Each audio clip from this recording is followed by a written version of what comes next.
কিন্তু আপনি এই বিচারটাকে যদি সত্য এবং মিথ্যার মধ্যে পার্থক্য করতে না পারেন তাহলে আপনি দায়িত্ব ছেড়ে দেন। জাহান্নামে যাওয়ার কারণের মধ্যে দুইটি কারণ, এবার শুনুন। হাদিস রাবি আবু হুরায়রা রাদিয়াল্লাহু তাআলা আনহু তিনি বর্ণনা করছেন যে সুইলা রাসূলুল্লাহ সাল্লাল্লাহু আলাইহি ওয়াসাল্লাম, রাসূলুল্লাহ সাল্লাল্লাহু আলাইহি ওয়াসাল্লামকে জিজ্ঞাসা করা হলো আন আকসারি মা ইউদখিলুন নাসাল জান্নাতা, ওগো আল্লাহর নবী, এই দুনিয়ার বুকে কি এমন জিনিস রয়েছে যে জিনিসটাতে আমাদেরকে বেশি বেশি করে জান্নাতে নিয়ে যেতে পারবে? ফাকালা, রাসূল সাল্লাল্লাহু আলাইহি ওয়াসাল্লাম বলছেন তাকওয়াল্লাহ ওয়া হুসনুল খুলুক, আল্লাহ ভীতি ও উত্তম চরিত্র, আল্লাহর ভয় এবং সুন্দর ব্যবহার মানুষকে বেশি বেশি করে জান্নাতে নিয়ে যেতে পারবে। ওয়া সুইলা, আবার আল্লাহ রাসূলকে জিজ্ঞাসা করা হলো আন আকসারি মা ইউদখিলুন নাসান নারা, ওগো আল্লাহর নবী, এই দুনিয়ার বুকে কি এমন জিনিস রয়েছে যে জিনিসটা আমাদেরকে বেশি বেশি করে জাহান্নামে নিয়ে যেতে পারবে?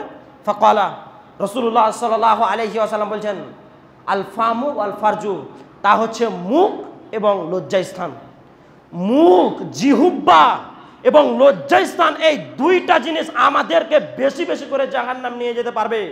যেই সমস্ত বাপ ভাইয়েরা এই মুখমণ্ডলের দ্বারাই সত্যকে মিথ্যা এবং মিথ্যাকে সত্য প্রমাণ করতে চান, সেই সমস্ত বাপ ভাইদেরকে আমি বলছি সাবধান হয়ে যান, সতর্ক হয়ে যান। বিচার করছেন আপনি, বিচার করা ভালো কাজ। কিয়ামতের দিন 7 শ্রেণীর ব্যক্তি আল্লাহর আরশের নিচে স্থান পাবে। তার মধ্যে প্রথম নম্বর যেই ব্যক্তিটার কথা আল্লাহ রাসূল সাল্লাল্লাহু আলাইহি ওয়াসাল্লাম বলেছেন, সেই ব্যক্তিটা হচ্ছে ইমামুন আদিল, ন্যায়পরায়ণ শাসক।